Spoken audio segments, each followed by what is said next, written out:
අනුකූල නොවන මාර්ගෙන් කෝල් කරලා අපෙන් ඇහුවා 50%කට වැඩි ආණ්ඩුවට දෙන්න බෑ. ඔයාලා ඇග්‍රි වෙන්න ගවර්න්මන්ට් එකට දෙන්නම් ගෝල්ඩන් ෂෙයා එකක්. ඒකට ඇග්‍රි වෙන්න කියලා. කවුද ඒක කතා කරන්නේ? ඒක ඩිරෙක්ටර් බෝඩ් එක 4-5 දෙනෙක් කතා කරා. LTL එකේ director board LTL director board එක කතා කරා. ඊට පස්සේ මම ඇහුවා ඇයි 149ක් ඔයාලට 49ක්ම දෙන්න 50 පන්නන්න බෑ කියලා. ඒකට හේතුව තමයි ඔඩිටර් ජෙනරල් එනවට. ඊට පස්සේ මම දන්නේ අනිත් ප්‍රොසෙස් එක අපිට ඔක්කොම එන්නේ නැහැ. මං කිව්වා CB බෝඩ් එකට ඒක කරන්න බෑ. මොකද අපිට 35යිනේ තියෙන්නේ.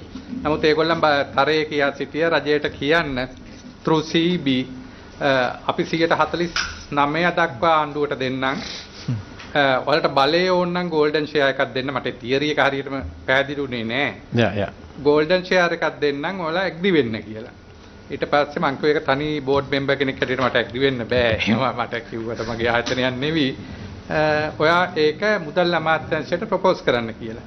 ඊට පස්සේ IPO එක මන් දන්නේ ඒක මුදල් අමාත්‍යාංශයෙන් වෙන දෙයක් මට ඒ ඩීටේල්ස් නෑ.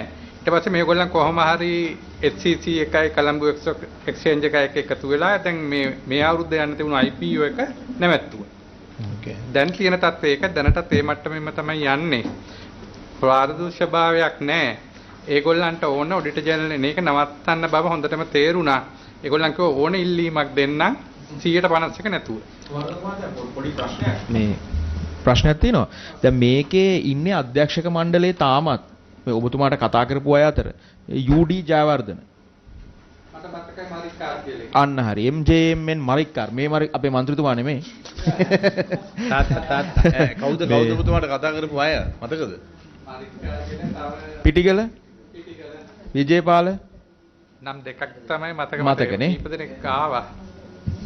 මේ සභාපති මට පොඩි දැනගැනීමක් සඳහා මේ දැන් සාමාන්‍ය සමාගමක් රුපියල් 100ක ලාභාංශයක් ලැබුණාම ඒක බෙදෙන්නේ